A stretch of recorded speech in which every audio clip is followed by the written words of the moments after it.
Je n'ai jamais oublié, un jour je reçois 2 couples et j'ai dit, ce jour-là Dieu voulait m'enseigner. Je reçois le premier couple à 15h, le deuxième couple à 15h30. Le premier couple à 15h, quand ils entrent, la femme est en train de trembler. Elle dit, pasteur, votre frère, même s'il a payé toute la dot. Non, ça c'était le deuxième. La première qui vient, pasteur, est-ce que, je sais que tu es spirituel, je ne demande pas de m'envier. Est-ce que je ne suis pas belle? Je dis, oui, oui maman, tu es belle. Mais votre frère, c'est pourquoi il ne me touche pas. À peine. Je suis jeune, les gens m'attirent. Je demande au frère, il dit, mais pasteur, moi c'est Dieu qui m'a créé comme ça. Et je les conseille, je dis, frère, fais un effort. Cet aspect des choses, ça compte énormément. Ce jour-là, Dieu voulait m'enseigner. 30 minutes après, un deuxième couple entre. La femme fâchée. Il dit, pasteur, même s'il a payé toute la dot, est-ce que je ne peux pas me reposer? Par jour, 3 fois. Par semaine, 20 fois. Et les frères bougeaient seulement. Il m'a dit, pasteur, d'autres réclament ça, moi je lui donne, elle se plaint.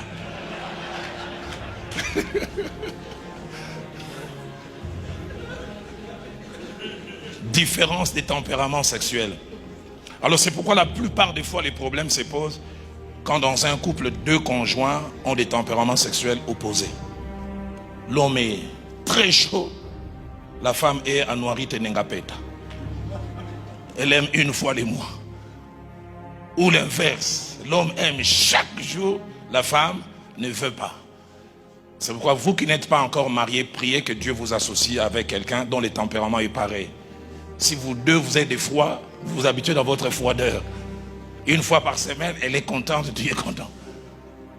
Tu es chaud, chaque jour la fête. Et les tempéraments sexuels posent des normes.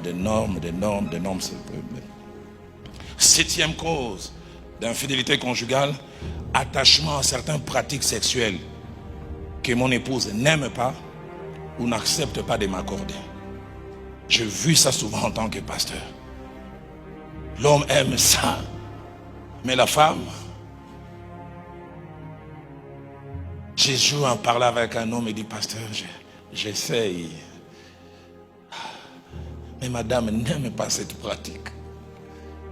Mais des fois, après 6 mois, 7 mois, j'aime tellement que je suis obligé d'aller à l'extérieur. On pourra approfondir tout à l'heure dans les ateliers parce que je t'entends poser la question, quelles sont ces pratiques? On en parlera dans les ateliers si on a le temps. 8e raison de l'infidélité conjugale, c'est mauvaise gestion de l'éloignement physique et géographique. Mauvaise gestion de l'éloignement physique et géographique. Là, ce sont des gens qui sont en mission de service. On t'envoie 2 semaines à tel endroit, 6 mois. J'ai trouvé des frères aujourd'hui, il est ici, il travaille dans les systèmes des Nations Unies, on l'a envoyé au Niger, où il y va pour 6 mois et il revient des fois pour 2 semaines. Durant ces 6 mois, qu'il y a des choses qui se passent. Parce qu'entre-temps, tu as une voisine kenyane. Wanjiro. L'éloignement physique, les mutations. Les hommes qui ont laissé leur femme à tel endroit et qui vont à tel autre endroit. L'éloignement physique, ça laisse les hommes que nous sommes vulnérables, surtout si on est hyperactif sexuellement. J'ai vu des hommes quelquefois commencer à tomber dans la pornographie. Je ne veux pas tricher, mais je me plais, je regarde simplement. J'ai vu même des hommes les plus forts, même spirituellement, commencer à se masturber. Parce que je veux. Et 9e et dernière raison, parmi les causes de l'infidélité conjugale, c'est mauvaise gestion des périodes de troubles qui peut arriver dans un couple. Mauvaise gestion des périodes troubles. Quelles sont ces périodes troubles? Je suis actif sexuellement, mais madame a une grossesse à problème. Et les médecins disent, non, les 3 premiers mois, ne la touche pas.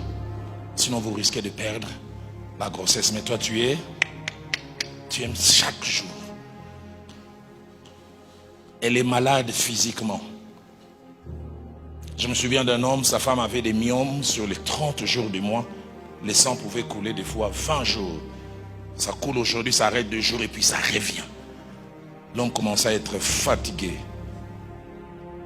Elle a des problèmes gynécologiques, infections, des cycles qui ne marchent pas bien.